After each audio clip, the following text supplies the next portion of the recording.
Another question I'm often asked is, what's the secret to a good relationship, a healthy relationship, a satisfying relationship?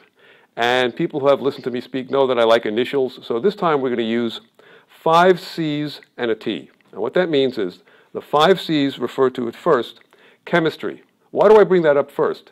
Because a lot of people will say, I should be in love with this person. I should like this person. They have all the elements of a good relationship. They're smart, they're successful, but something doesn't click. I just don't find myself attracted to them. Well, I've got news for you. Don't think you're shallow, because chemistry is very important in a relationship. It doesn't define the entire relationship, but if you just are not turned on by your partner, it's going to be hard to maintain the other aspects of that relationship. It does not mean it cannot happen. And we've all had experiences of falling in love with someone we never thought we would give a second look to based on other qualities. But again, for long-term sustained relationship, there has to be a little bit of that lightning, a little bit of that chemistry.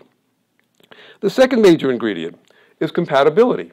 That is, you have to have similar interests, compatible ideas, think alike, feel alike. There has to be something between you that identifies you as a good match as people. The third element is communication, and this is the one that's often emphasized. In fact, most of the time when couples come to me for therapy, it's usually boiled down to problems in communication. He never says how he feels. She doesn't understand what I'm saying. So the ability to make oneself understood, and just as importantly, if not more importantly, to feel understood by the other person, is an essential element of a good relationship. Because without feeling like you're being understood, it doesn't provide the basis for something substantial. The fourth C is civility. And what I mean by that is, if you ever watch couples who have been in love for a long time, people have been together 10, 20, 30 years, they're polite to each other. It's very interesting. They treat each other with a certain amount of respect that you would ordinarily associate with business partners or friends. Why do they do that? Not because they have to, not because they want something from the other person, because they respect that person. And when you respect that person, that means that I know that you're never going to do anything deliberately hurtful or mean-spirited or spiteful. And by the way, a good relationship doesn't mean no fighting and no arguing. In fact, just the opposite. The ability to fight and argue and then reason things out is often what contributes to the best relationship. The worst relationships are one where it's characterized by constant fighting, that is nothing but conflict, or a complete absence of conflict, because what that shows is the two people are afraid to confront one another. But in that middle realm, where couples can argue, get mad, but eventually resolve things, that can contribute to a much better relationship. And finally, the word we all hear is commitment. What does that mean?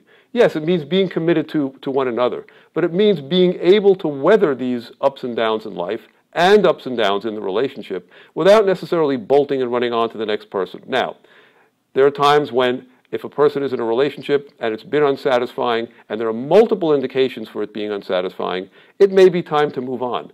But if you have these other C's, if you have the civility, the commitment, the chemistry, the compatibility, then you will be able to judge whether or not this relationship is working for you and then attempt to do something about it.